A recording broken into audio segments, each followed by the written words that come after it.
Hello everyone, मैं आपका स्वागत करता हूं एक नई जर्नी में, स्टॉक मार्केट की जर्नी, जिसका नाम है learn with Wolf of Market. यह एक एजुकेशनल वीडियो सीरीज है जो आपके लिए बनाई गई है। चाहे आप बिल्कुल नए हो या ट्रेडिंग की दुनिया में कुछ अनुभव रखते हो, यहाँ आपको मिलेगी छोटी से छोटी बातें और बहुत ही एडवांस थ्योरी, वो भी सिंपल भाषा और प्रैक्टिकल अप्रोच के साथ।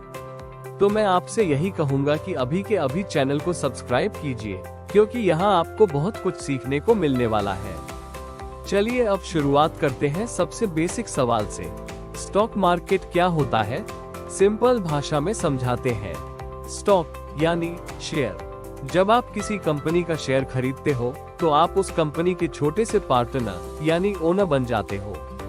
इसे कैश मार्केट या इक्विटी मार्केट भी कहते हैं। पहले जमाने में शेयर के सर्टिफिकेट मिलते थे, आजकल ये सब डिजिटल हो गया है। अब हम शेयर रखते हैं एक डीमैट अकाउंट में, जहां आपके सारे शेयर सुरक्षित और ट्रैक रहते हैं। इसलिए अगर आप स्टॉक मार्केट में शुरुआत करना चाहते हैं तो सबसे पहला स्टेप है एक डीमैट अकाउंट ओपन करना। अब समझते हैं मार्केट काम कैसे करता है। मार्केट में एक एक्सचेंज होता है जिससे कई कंपनियां और ट्रेडर्स जुड़े होते हैं। हम जैसे ट्रेडर्स एक ऐप या प्लेटफॉर्म के जरिए ऑर्डर देते हैं और वो ऑर्डर इंटरनेट के जरिए एक्सचेंज तक जाता है। मान लीजिए मैंने एक शेयर खरीदने का ऑर्डर दिया, वो गया प्लेटफॉर्म से एक्सचेंज के पास। एक्सचेंज ने किसी और सेलर से वो मैच करवाया और डील हो गई। मतलब मैंने ना एक्सचेंज से खरीदा ना प्लेटफॉर्म से, मैंने किसी दूसरे ट्रेडर से खरीदा। प्लेटफॉर्म और एक्सचेंज बस मीडिएटर का काम करते हैं और उसी के बदले में वो हमसे थोड़ी सी फीस लेते हैं। अब सवाल उठता है, शेयर का प्राइस ऊपर नीचे कैसे होता है? एक सिंपल एग्जाम्पल देता हूँ। मान लीजिए मेरा लैपटॉप है, मैं उसे 1,10,000 रुपए में बेचना चाहता हूँ, पर कोई खरीदने को तैयार नहीं है। एक दोस्त कहता है 1 लाख में दे दो, मैंने दे दिया। अब मेरे लैपटॉप का मार्केट प्राइस हो गया 1 लाख रुपए। 3 महीने बाद वही लैपटॉप मेरा दोस्त 1,20,000 रुपए में बेचता है, तो अब उसका मार्केट प्राइस हो गया 1,20,000 रुपए। लैपटॉप वही था, बस बायर अलग थे।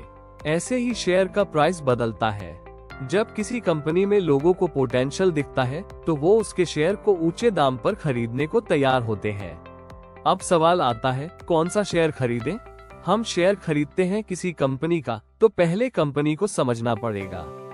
मान लीजिए आप HDFC बैंक के शेयर खरीदते हो, मतलब अब आप HDFC बैंक के मालिक बन गए, छोटे से हिस्से के।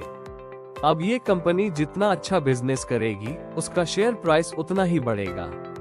इसीलिए कंपनी कैसी है ये जानना सबसे जरूरी है। अब बात आती है कंपनी को जज कैसे करें। इसके 2 तरीके होते हैं, एक होता है फंडामेंटल एनालिसिस और दूसरा होता है टेक्निकल एनालिसिस। अब सवाल आता है, कौन सा एनालिसिस सही है? तो इसका जवाब है, दोनों सही है, बस उनका टाइम और तरीका अलग है। फंडामेंटल एनालिसिस लंबी अवधि यानी लॉन्ग टर्म के लिए होता है और टेक्निकल एनालिसिस छोटी अवधि यानी शॉर्ट टर्म के लिए होता है। अगर आप लॉन्ग टर्म इन्वेस्टर बनना चाहते हैं तो फंडामेंटल एनालिसिस पर ध्यान दें।